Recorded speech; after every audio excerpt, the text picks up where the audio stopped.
जय श्री हरि। प्रेम से बोलिए सियावर रामचंद्र की जय। आप सभी भक्तों पर भगवान राम और माता सीता की कृपा सदा सर्वदा बनी रहे। आज रसपान करेंगे चैत्र मास कथा अध्याय 9। इस अध्याय में सुनेंगे राम कथा की आगे की वृत्तांत। किष्किंधा पर्वत की शैल श्रृंखला में प्रकृति ने अपनी समस्त सुंदरता उड़ेल दी थी। यह धरती का स्वर्ग है। किष्किंधा और ऋषिमुख ऐसे दो पर्वत शिखर है जिन्हें एक ऐसे प्राकृतिक सेतु ने जोड़ा था जो देखने मात्र से ही मन को हर्षित कर देता है। किष्किंधा पर्वत पर पंपापुर नगरी बसी थी जिस पर वनराज बलि की राजधानी थी। यहाँ पर वह असंख्य वीर बानर और भालुओं के साथ आनंद और अहंकार से रहता था। वहीं ऋषिमुख पर्वत पर बाली का छोटा भाई सुग्रीव बाली के भय से अपने कुछ विश्वास पात्र साथियों के साथ जीवन व्यतीत कर रहा था। दोनों भाइयों में भारी मनमुटाव था और बाली सुग्रीव के प्राण लेना चाहता था। ऋषिमुख पर्वत पर सुग्रीव सुरक्षित था क्योंकि एक मुनि के श्राप के कारण बाली वहां नहीं जा सकता था। सुग्रीव का बल हनुमान थे, केसरी नंदन महाबली हनुमान, जिन्होंने बालपन से ही अपने बल पराक्रम से संसार को परिचित करा दिया। सुग्रीव के सहायक ऋछराज जामवंत थे, जिनके बल को देवता भी शीश झुकाते थे। फिर भी सुग्रीव निर्भय नहीं थे। उसने पर्वत की टल हाथी में दो धनुधर तपस्वियों को देखा था तो वह शंकित हो गया। बाली स्वयं न आ सकता, किसी को भेज तो सकता था।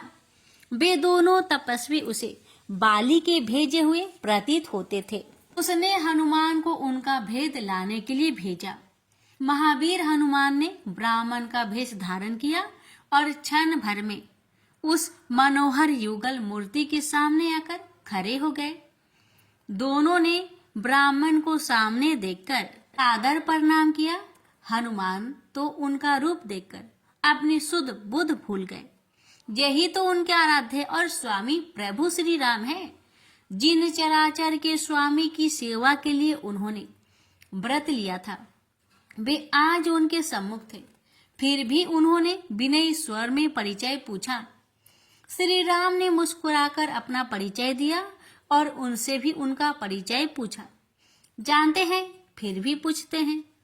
जानते हैं कि वे पवन पुत्र हनुमान हैं, जो बालपन में सूर्य को फल समझकर निगल गए थे, जिन्होंने इंद्र का अभिमान तोड़ा था, जिन्होंने कितने ही राक्षसों का वध किया। गुरुजन और माताओं ने उनके पराक्रम की अनेक अद्भुत कथाएं सुनाई थी। हनुमान अपने वास्तविक रूप में आ गए और प्रभु के चरणों में गिर गए।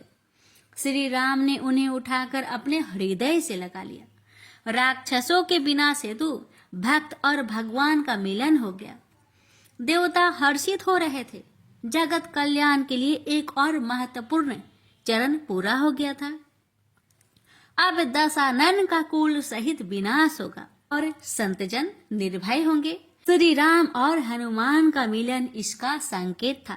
श्री राम ने अपने परम भक्त से उनके निवास और पंपापुर के विषय में पूछा।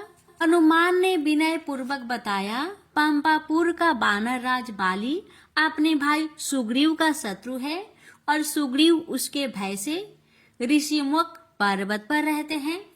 मन से प्रभु के दास सुग्रीव को प्रभु का ही आश्रय है। आज उनकी मित्रता स्वीकार करके उन्हें कृतार्थ करे। श्री राम ने हनुमान को रावण द्वारा सीता हरण की बात बताई तो हनुमान विकल हो उठे। हे नाथ, रावण की लंका कहाँ है और सीता जी कहाँ है? इसकी खोज करनी होगी। वनराज सुग्रीव इससे निश्चय ही आपके सहायक होंगे। बाली उन्हें अत्यंत त्रास दे रहा है। आज उन्हें निर्भय कर दे तो वे सीता जी की खोज में असंख्य बानरों को सभी दिशाओं में भेज देंगे। श्री राम ने हनुमान जी की बात मान ली और वे सुग्रीव के पास आए। परिचय पाकर सुग्रीव भाव विभोर हो गया।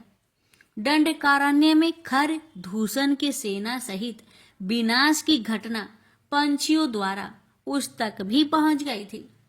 उसने मन में विचार किया कि ये वही श्री राम है तो मेरा कल्याण हो गया। सुग्रीव श्री राम के चरणों में गिर गया तो प्रभु ने उसे हृदय से लगाकर निकट बैठाया। फिर बाली से उसकी शत्रुता के विषय में पूछा। सुग्रीव बताने लगा, कभी मैं अपने भाई को प्राणों के समान प्रिय था। बाली अत्यंत बलवान है, उसने रावण को भी परास्त किया था। रावण के इस अपमान से दग्ध रावण का लालसा मायावी बाली से प्रतिशोध लेना चाहता था। उसने दुदंभी नाम के अपने एक मित्र राक्षस को भेजा, जिसने बाली को ललकारा तो बाली ने उस विशाल राक्षस को क्षण भर में समाप्त करके तिनके के समान फेंक दिया, जो ऋषिमुख पर्वत पर जा गिरा था। उसका विराट कंकाल वह देखिए प्रभु। श्री राम ने पर्वत के समान ऊंचे उस अस्थि कंकाल को देखा। सुग्रीव ने आगे बताया, उस समय इस पर्वत पर कुछ मुनिगण तपस्या कर रहे थे, जिनमें कई उस कंकाल के नीचे दब गए थे। मुनियों ने क्रोध में भरकर बाली को श्राप दे दिया कि वह कभी ऋषिमुख पर्वत पर आया तो उसके सिर के टुकड़े हो जाएंगे। सुग्रीव कह रहे थे और राम सुन रहे थे। मायावी राक्षस ने दुदुभी की मृत्यु से क्रोध में भरकर एक दिन आधी रात को महल के फाटक पर आकर बाली को युद्ध के लिए ललकारा। बाली किसी भी चुनौती को सुनकर पीछे नहीं हटता।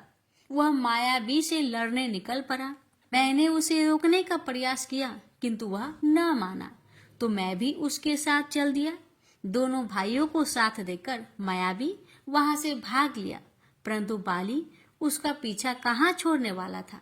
मैं समझाया कि पीठ दिखाकर भागे शत्रु के पीछे जाने में कोई समझदारी नहीं है, परंतु बल के अभिमान में बाली ने ना सुना।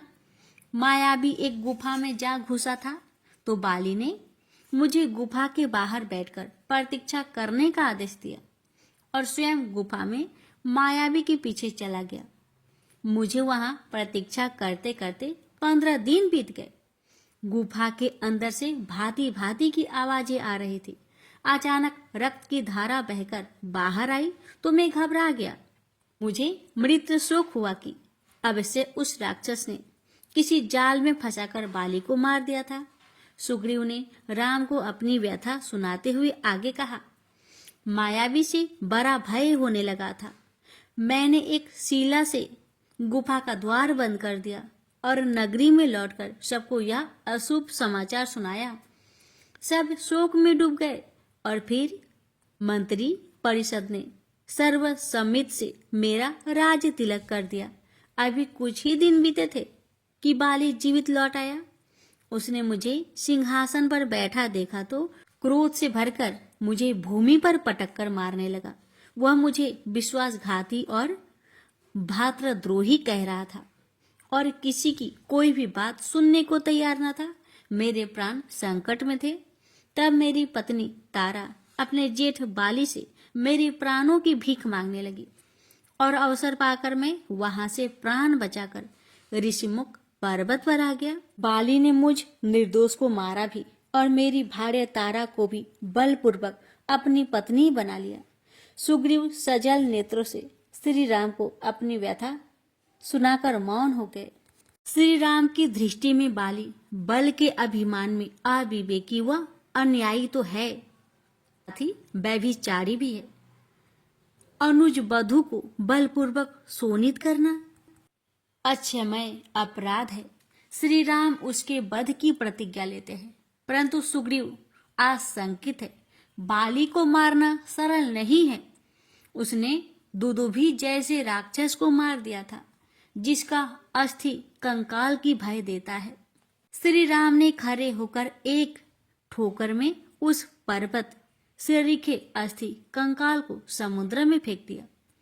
सुग्रीव श्री राम के बल पर संदेह नहीं करता, परंतु बाली का भय हृदय से नहीं निकाल पा रहा था। उसने प्रभु श्री राम को तार के उन 7 वृक्षों को दिखाया जो एक ही सीधे में खड़े थे और प्रत्येक का तना 2-2 गज का था। सुग्रीव ने कहा, बाली का वध वही कर सकता है जो उन 7 तार वृक्षों को एक ही बार में काट सके। श्री राम ने ये भी कर दिखाया। अब सुग्रीव का संचय मिट गया और श्री राम निश्चय ही उसे निर्भय कर देंगे। यह सोचकर ही वह प्रभु के चरणों में से लिपट गया।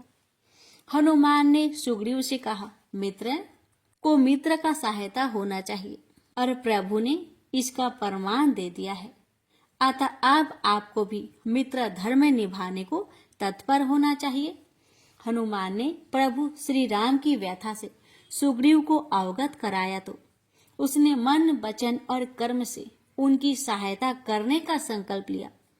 साथ ही उसने प्रभु को कुछ आभूषण भी दिखाए जो कुछ दिन पहले आकाश से गिरे थे। ये सीता जी के आभूषण थे। श्री राम ने आभूषणों को देखकर हृदय से लगा लिया।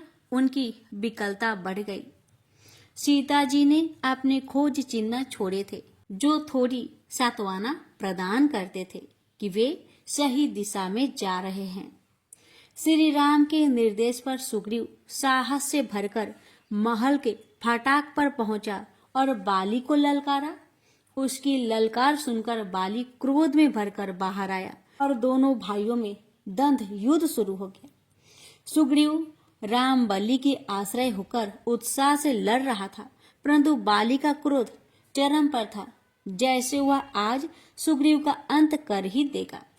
इधर श्री राम वृक्षों की ओट में बाण साधे खड़े थे। प्रभु असमंजस में थे कि बाण चलाए तो किस पर। बाली और सुग्रीव एक ही रूप थे और मल्ल युद्ध की उलट पुलट में श्री राम को बाली की पहचान नहीं हो रही थी।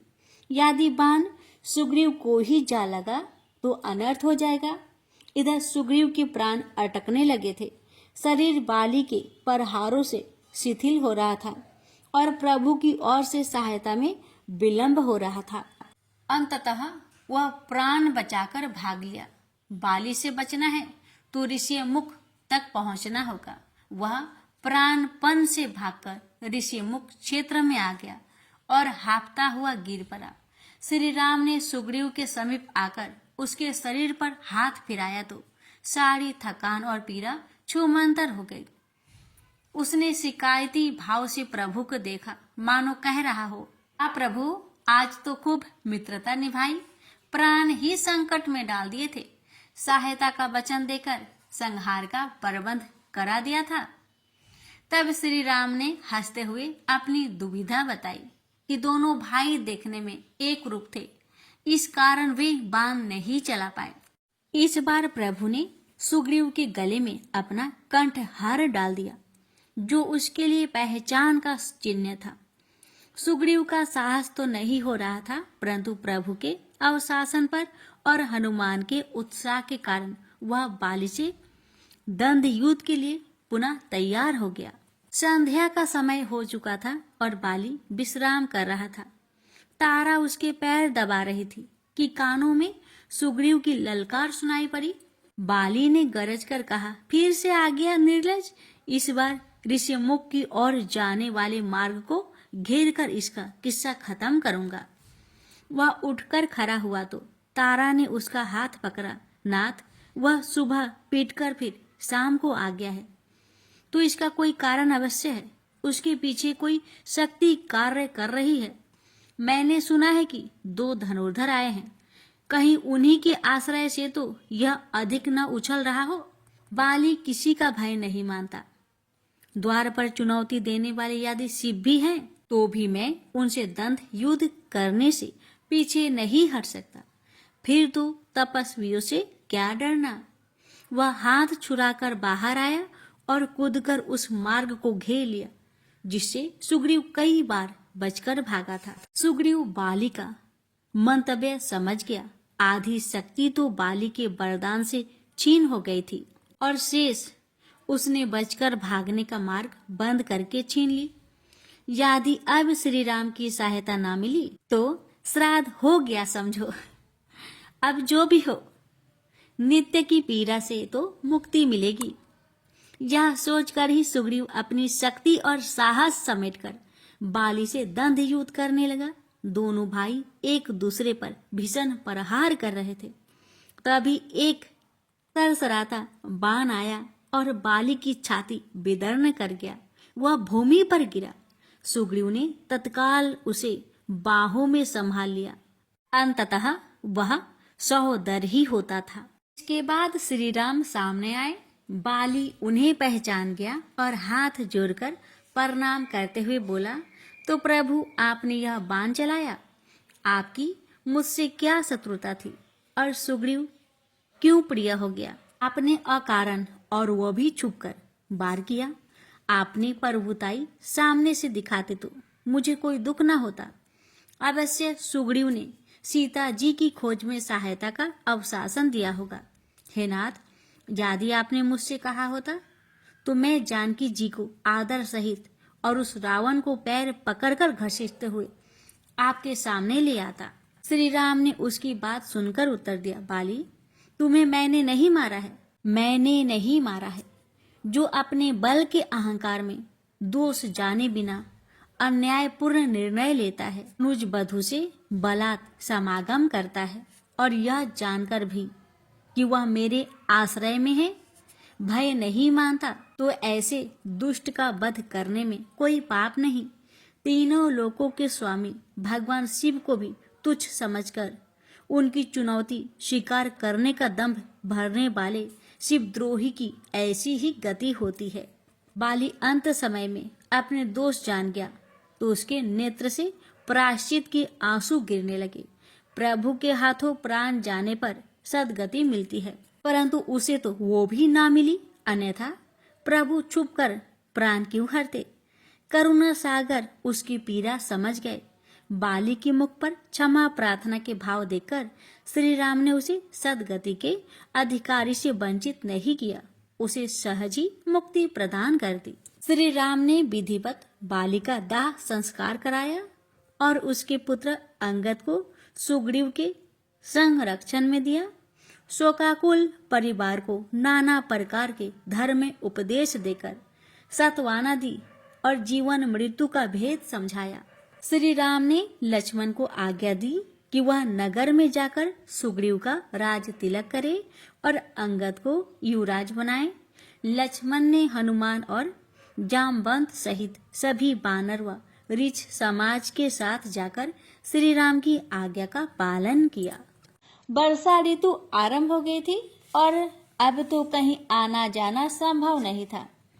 इसी कारण श्री राम ने सुग्रीव को अगले 4 मास आनंद पूर्वक राज सुख भोगने का समय दिया और स्वयं एक कंदरा में जाकर लक्ष्मण हनुमान सहित निवास किया। हनुमान अपने प्रभु की सेवा में छन छन रहना चाहते थे। चतुर्मास कैसे बीत गया पता ही नहीं चला। श्री राम के श्रीमुख से आत्मा परमात्मा के पावन संबंध की चर्चा सुनने देवता भी वहां आ जाते थे। वर्षा समाप्त हो गई थी और प्रकृति अब अपने सुंदरतम रूप में आ गई थी। समय बीतता जा रहा था और सुग्रीव ने सीता जी की खोज के लिए कोई प्रयास तक आरंभ नहीं किया था। श्री राम के धैर्य की परीक्षा धीरे धीरे समाप्त हो रही थी। अंततः श्री राम समझ गए कि कई बार सुख वैभव मिलने पर कृतघ्नता भी आ जाती है। जीव का स्वभाव ही होता है कि वह प्रति के माध्यम और कारण को विस्मृत करने लगता है। अब सुग्रीव को भी झिरकना आवश्यक लगने लगा था। देवता मनुष्य आदि बिना भय की प्रीति नहीं मानते। श्री राम ने लक्ष्मण को आदेश दिया कि जाकर राजमद में लिप्त सुग्रीव को कुछ भय दिखाओ कि वह हमें साधारण तपस्वी ही तो नहीं समझ रहा है। उसने अपना काम बनाकर मित्रता की इति सिरी कर ली है। लक्ष्मण क्रोध में भरकर सुग्रीव के पास गए और सुग्रीव को रुद्र रूप दिखाया तो वह भय से थर थर कांप उठा और बार बार क्षमा याचना करता हुआ लक्ष्मण के साथ प्रभु राम के चरणों में आ गिरा। सुग्रीव ने श्री राम के चरणों में गिरकर अपने अपराध की क्षमा याचना करते हुए कहा, मुझसे अक्षमय भूल हो गई, परंतु हे करुणा निधान, आप तो अधम से अधम को भी क्षमा कर देते हैं। मैं मूर्ख बानर हूँ, अनेक कुबुद्धियों के कारण हूँ। वर्षों पश्चात आपकी कृपा से सुख वैभव पाया तो मति भ्रमित हो गई।